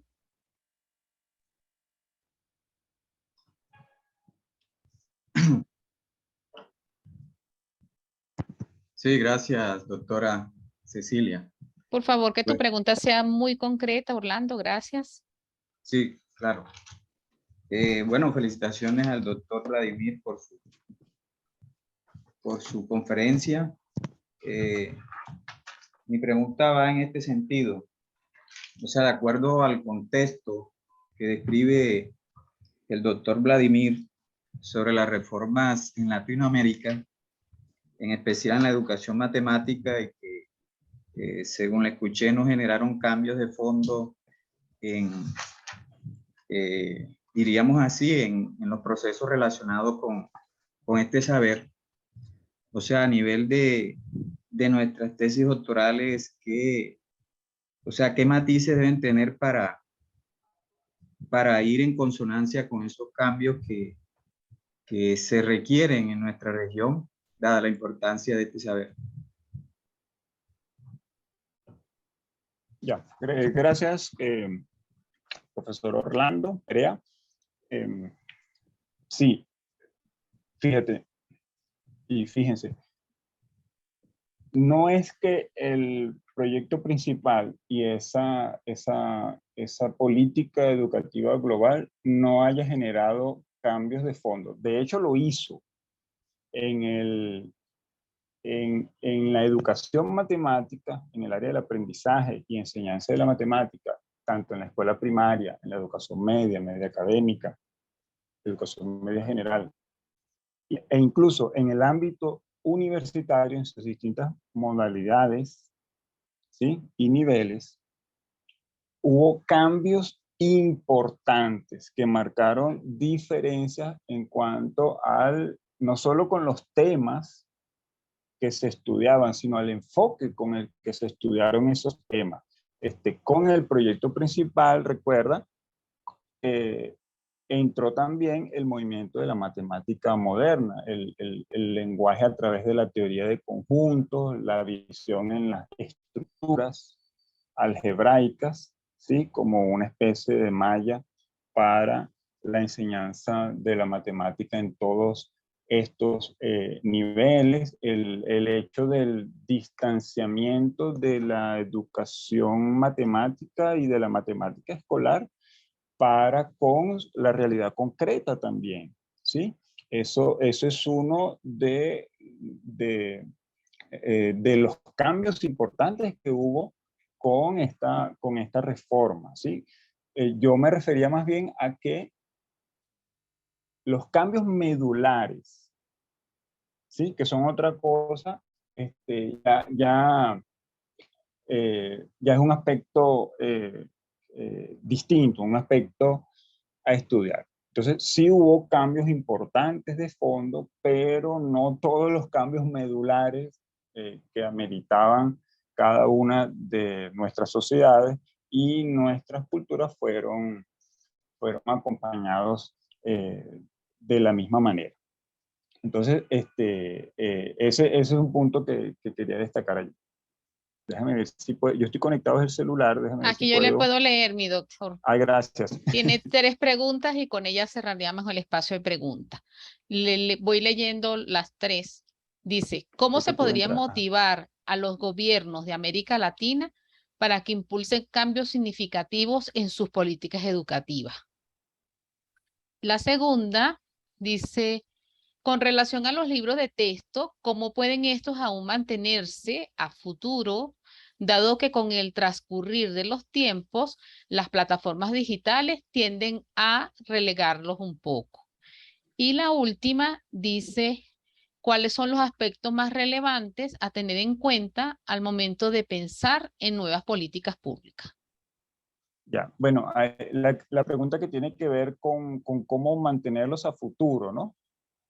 Dado que con el transcurrir de los tiempos las plataformas digitales tienden a relegarlos un poco. Ok, bueno, allí es interesante revisar las políticas en torno a la publicación de libros escolares o de libros de texto, como también se les suele llamar en distintos países, ¿no? Hay países que tienen ya estipulados ciertos periodos de evaluación, revisión y publicación de los libros escolares, ¿no? Entonces, en realidad hay distintos aspectos y complejos también, pero que es necesario revisar. Mi opinión en particular es que el libro escrito jamás morirá, ¿sí? Aún con el impacto fuerte que han tenido las plataformas digitales y este tipo de medios, ¿no? Por supuesto que hay mucho que discutir en cuanto a esa pregunta, ¿no? La siguiente, ¿cuáles son los aspectos más relevantes a tener en cuenta al momento de pensar en nuevas políticas públicas? Qué pregunta tan difícil y comprometedora. Creo que uno de los aspectos, no voy a describir la totalidad, no lo puedo hacer. Creo que uno de los aspectos a tener en cuenta es precisamente un estudio exhaustivo, lo más completo posible, lo más integral posible del recorrido histórico, de esa especie de tensiones, ¿sí?, que he tratado de dibujar con la exposición, de tensiones que envuelven al hecho educativo en nuestro país y en la región en su totalidad. Creo que ese es uno de los aspectos a tener en cuenta allí, ¿sí? Y en cuanto, había una pregunta que no la veo en el chat, pero creo que tenía que ver con cómo estimular, algo así, a las Ya se la carteras leo, mi profe. educativas. Ajá, Sí, gracias. señor. Dice, ¿cómo se podría motivar a los gobiernos de Ajá. América Latina para que impulsen cambios significativos en sus políticas educativas? Ya, bueno, hay experiencias muy interesantes. Les comento una sola. En Argentina, hace muchos años, se llevó a cabo un estudio promovido por la cartera educativa, quiero decir, por el Ministerio de Educación en Argentina, que tenía que ver con una reconstrucción histórica de las matemáticas y de las ciencias, ¿sí?, en la escuela primaria. La metodología fue muy interesante porque ese estudio lo emprendió con los cuadernos de los estudiantes como objeto de estudio. Iban a hacer esa reconstrucción histórica con los cuadernos, con los apuntes de los estudiantes como una muestra para hacer esa investigación. Así que me pareció muy interesante. Algunos otros países de la región también han emprendido estudios que me han parecido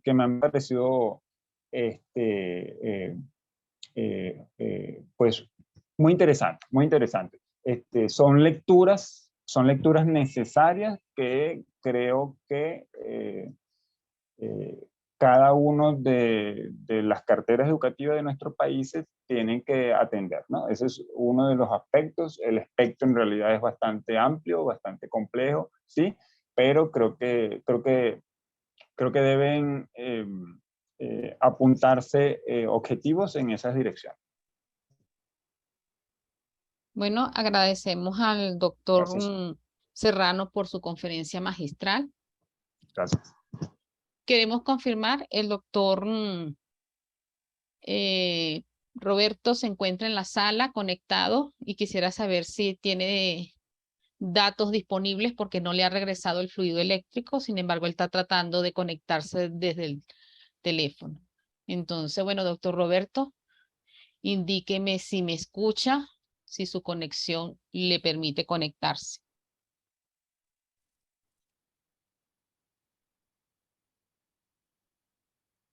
Doctor Roberto, esto para En el que... momento no se encuentra conectado, es que está muy intermitente, se ha conectado, se ha desconectado, y pues bueno, él está en función de eso, pero parece que no le van a dar los datos que tiene ahorita. Bueno, eso es para que ustedes se den cuenta que estamos hablando de apuntes sobre la investigación en educación matemática en Latinoamérica y pareciera que los problemas pues también son comunes en Latinoamérica. Hay veces que pensamos que hoy los conferencistas de Venezuela, bueno, andábamos todos con los dedos cruzados para que tuvieran conexión, para que tuvieran fluido eléctrico. Y fíjense que entonces, pues nuestro conferencista de Colombia hoy de verdad que no ha podido contar con fluido eléctrico y por supuesto se ha caído la conexión de internet. Entonces, bueno, mientras el profesor Roberto esperamos a ver si se puede conectar, los vamos a invitar a ver un video de una egresada del doctorado en matemática y que les puedo contar que esa egresada del doctorado en matemática ha sido profesora del doctorado, es tutora de estudiantes del doctorado en convenio. Y entonces fíjense que siempre cambiamos de papel. Hay veces estamos del lado de allá y hoy esa profesora está del lado de tutora. Entonces, bueno, los invito a disfrutar del video.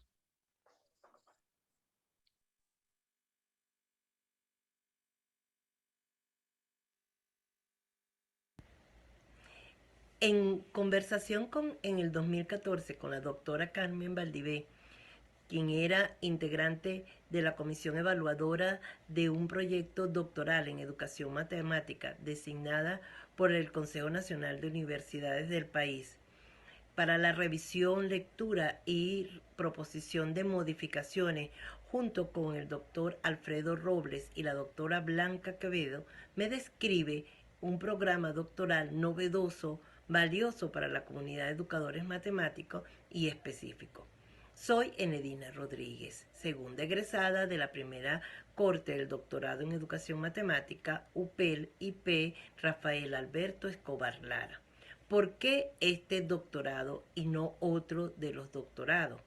Porque me permitía un mayor nivel de formación y desarrollo investigativo en los procesos de construcción, enseñanza, aprendizaje y evaluación de los objetos y conceptos propios de la matemática, a cualquier nivel y en cualquier sistema educativo.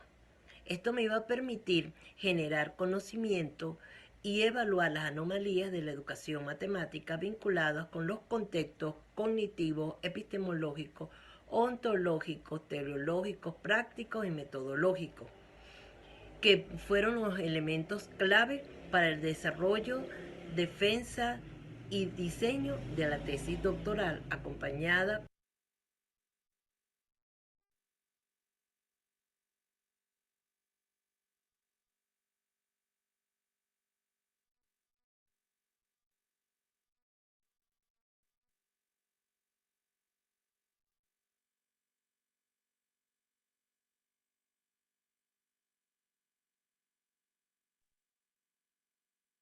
Daniel.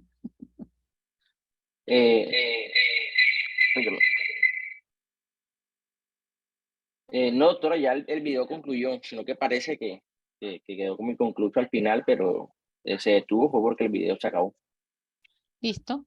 Aquí voy a leer un mensaje que tenemos en el chat y dice: buenos días a todos los presentes, especialmente aquí tenemos ya fan de la doctora Aida Justo y del doctor Vladimir Serrano. Hay una pregunta, dice: ¿cada reforma, estoy entendiendo, corresponde a las políticas educativas del país? Por ejemplo, en Venezuela,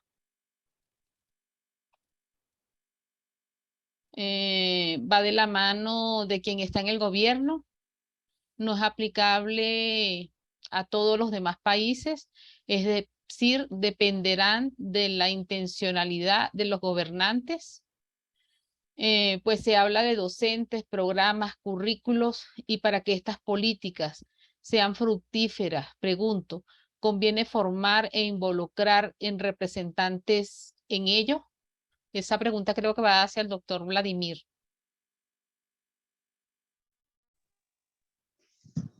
Doctora Cecilia, nos indica porfa si podemos dar algunas ideas sobre la respuesta. Sí, señor. Y luego creo que puede Bueno, dar sus aportes la doctora Aida, que también se encuentra en la sala. vale, gracias.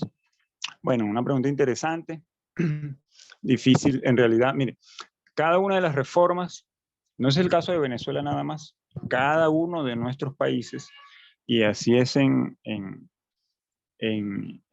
todo el mundo, define sus políticas educativas, ¿ya? Entonces, no es el caso de Venezuela nada más, ¿ya? Así que no depende solamente de sus gobernantes. Por ejemplo, el caso de Venezuela, aún con la dirección política que ha tenido, se siguen atendiendo las directrices que se ha trazado desde ciertos organismos multilaterales, multinacionales, como es el caso de la UNESCO, ¿no? Entre otros. Entonces, eso es importante, ¿no? Pero es importante también señalar que desde estos organismos multinacionales también hay un peso, ha habido y hay un peso importante en las políticas de cada una de nuestras naciones, ¿no? Entonces, eso es un hecho concreto. Entonces, por supuesto, naturalmente, quienes se han ocupado y se ocupan de la gestión de lo público en el terreno en el área de la educación en sus distintos niveles, sus distintas modalidades, por supuesto que ameritan una formación, a mi juicio, pues deben ameritar una formación muy profunda en esa área, ¿ok? No me corresponde a mí juzgarlo, pero por principio, pues esa formación pues la deben tener, ¿no? También quería mencionar el caso de los libros de texto relacionado con esas políticas, ¿no? Ahorita hay una discusión bastante difícil, ¿no? En cuanto al enfoque de los libros de texto en España, por ejemplo, relacionados con algunos temas que están digamos, en boga, ¿no?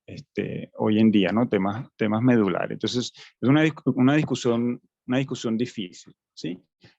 Hace una década también se criticó mucho, por ejemplo, los libros de algunas editoriales españolas, precisamente por la visión que desde allá se hacía de Latinoamérica en su conjunto y de algunos países en particular, ¿no? Hay estudios de investigación relacionados con ello, incluso con el sexismo, por ejemplo,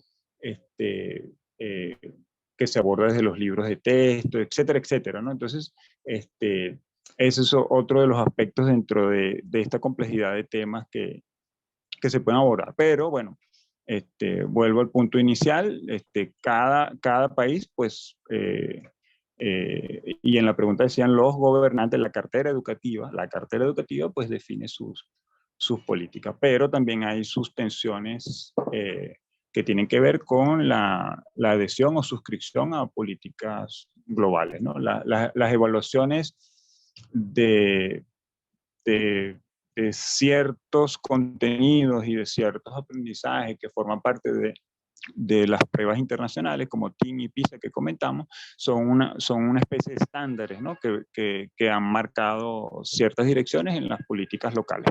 ¿Sí? Gracias. Gracias, doctor Vladimir. Bueno, doctora Aida Justo, me toca su turno. Muchas gracias. Muchas gracias por la oportunidad otra vez.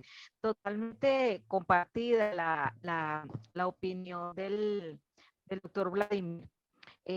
Sí, no debemos olvidar que la educación tiene una carga ideológica totalmente fuerte, ¿ok? Y que está impregna, digamos, en muchos casos, por el hecho educativo. No podemos olvidar de eso. Ahora, complementando lo que dice el doctor Vladimir, también estamos viviendo una situación nunca vista, no atípica, diría yo, sino nunca vista, que es la reincorporación en clase post-pandemia. Esto obviamente va a afectar el hecho educativo.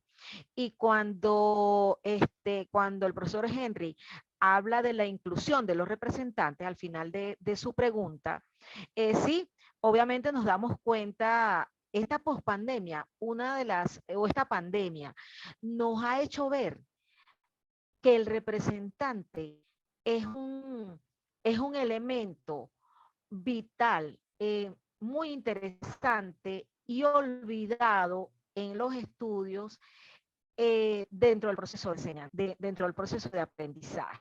La pandemia nos ha hecho evidente eso. Entonces yo creo que a partir de allí, el profesor Henry, sí van a surgir diferentes estudios post pandemia donde digamos que se investigue el rol del representante, de los padres y representantes dentro del proceso educativo, que sería interesante estudiarlo, ¿ok? Y obviamente digamos que este hecho educativo, la pandemia, lo ha cambiado totalmente.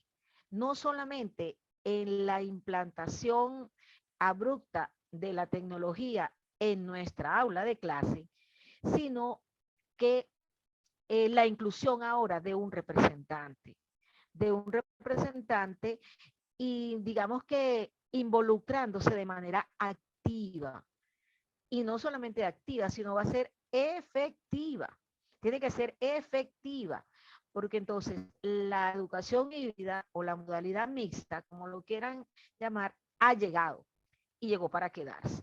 Y esto está impactando en uno de los campos más álgidos, es la matemática, que es la que nos compete en este sentido, porque se van a transmitir prejuicios, no solamente ya en el aula, sino también del representante, del que interactúa con el aprendiz, pues. Y no siempre, digamos que esta incursión de este representante en este hecho didáctico, con este hecho educativo, no siempre nos beneficia, porque muchas veces tiene tantos o más prejuicios con respecto a la matemática que en lugar de beneficiarnos, nos limita más nuestro trabajo como docentes de matemática. Esto creo que, bueno, ¿qué tiene que ver con las políticas educativas? Obviamente, vivimos en un mundo, vivimos en la Tierra, y la pandemia ha afectado a todo el mundo, a todas las organizaciones, de manera tal que sí los estados, por decirlo de una manera, los estados, más no los gobiernos, los estados tienen que generar políticas de atención al respecto. De ahí que sí, obviamente, estoy de acuerdo con Vladimir, es ideologizante, pues, y no podemos escaparnos, no podemos escaparnos de ello. ¿Qué es lo que ocurre a través de la temática? Que como hay conceptos que son universales o hay contenidos universales que los estudiantes tienen que aprender, valga el ejemplo, un estudiante de ingeniería tiene que aprender a derivar e integrar independientemente de donde esté, en China, en Alaska, en Latinoamérica. Entonces son conceptos que son contenidos que perduran. Y muchas aplicabilidades son universales. Tal vez eso hace un poquito diferente la parte ideológica en el sentido de qué voy a enseñar. Ahora, de cómo lo voy a, cómo se va a dar, sí va a depender mucho de eso. Por eso también la persona, el docente de matemática, tiene que tener tiene que estar muy bien documentado, diríamos así, en cuando estos enfoques, y cuál sería esa perspectiva que yo estoy manejando en ese momento como profesor de matemática. Es decir, cabe una súper responsabilidad al profesor de matemática en el sentido de él mismo estar constantemente investigando y revisando sin descartar los nuevos aspectos de otras disciplinas que van a impactar, porque prácticamente casi todos impactan en el aspecto de matemática, incluso los dados a medicina, a neurociencia, a neuroeducación, porque si lo revisamos a través de la historia, muchos cambios en diferentes campos han salido de la educación matemática. Entonces, esto implica un compromiso de nosotros como docentes en el área, no apartarse nunca. O sea, el investigador de matemática es como, vamos a hacer como un símil, como la investigación en matemática, como la investigación médica. Por ejemplo, un doctor, un médico, ¿verdad? Un cirujano que está realizando una operación y tiene un instrumento, que ese instrumento no es el más adecuado. Él puede modificar ese instrumento de manera tal que eso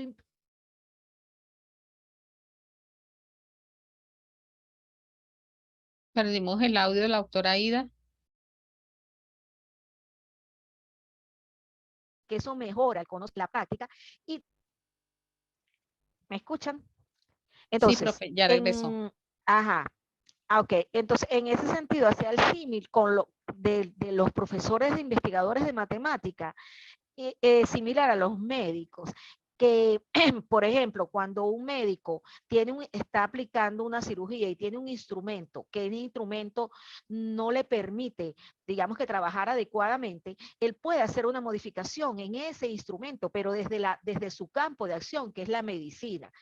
A lo mejor no es un ingeniero, no es un arquitecto, pero no es un diseñador, pero los puede hacer. Igualmente pasa con nosotros, o sea, nosotros necesitamos esa práctica del aula, estar dentro del aula, observar de primera mano esa situación que está ocurriendo para poder implementar una posible solución que se pueda divulgar y se pueda generalizar. De allí que eso que pueda modificar. No es una política como tal, pero sí modifico el espacio, digamos así, y al modificarlo se tienen que generar políticas de cambio. Entonces, en ese sentido, creo que es una responsabilidad bastante amplia la que nos corresponde a los profesores de matemáticas y no olvidarnos de la práctica. O sea, el profesor de matemáticas tiene que estar dando clase todo el tiempo para poder detectar problemas y poder estimar posibles soluciones. Muchas gracias. Listo. Muchas gracias, doctora Aida. Bueno, lamentablemente no podremos contar con la participación del doctor Roberto, ya que ha tratado de conectarse de los datos, pero la señal también de celular se cayó, así que ha estado intermitente. Queremos aprovechar a invitarlos a que estamos en pleno proceso de inscripción, así que los invitamos a participar en la maestría que estamos ofreciendo para este periodo académico, que es la maestría en estrategias, ¿ok? Queremos invitarlos para que participen de ella. Y por supuesto, estamos en plena inscripción de los doctorados. El doctorado en educación, que sería la 10ª corte de este convenio. El doctorado en educación matemática, que sería la 2ª corte. Y estamos apostando también por el doctorado en educación ambiental del Instituto Pedagógico de Miranda.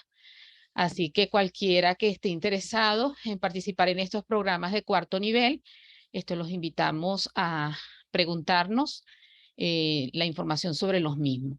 En el chat se compartió la asistencia para que por favor, como este webinar va a ser certificado la asistencia, es importante que llenen la asistencia, ya que solamente se enviará los certificados de asistencia a las 50 personas que nos estuvieron acompañando en la mañana de hoy. Quiero invitar a la doctora Francisca Fumero, si tiene señal en Maracay, doctora Francisca, a que prenda su cámara, porque ya estamos llegando al cierre de esta jornada. ¿Dónde está mi compañera Francisca? Pues agradecerle también a algunos tutores que nos han estado acompañando, profesores del doctorado en educación matemática del convenio UPEL Polinorte. ¿Me ven? No, no me ven.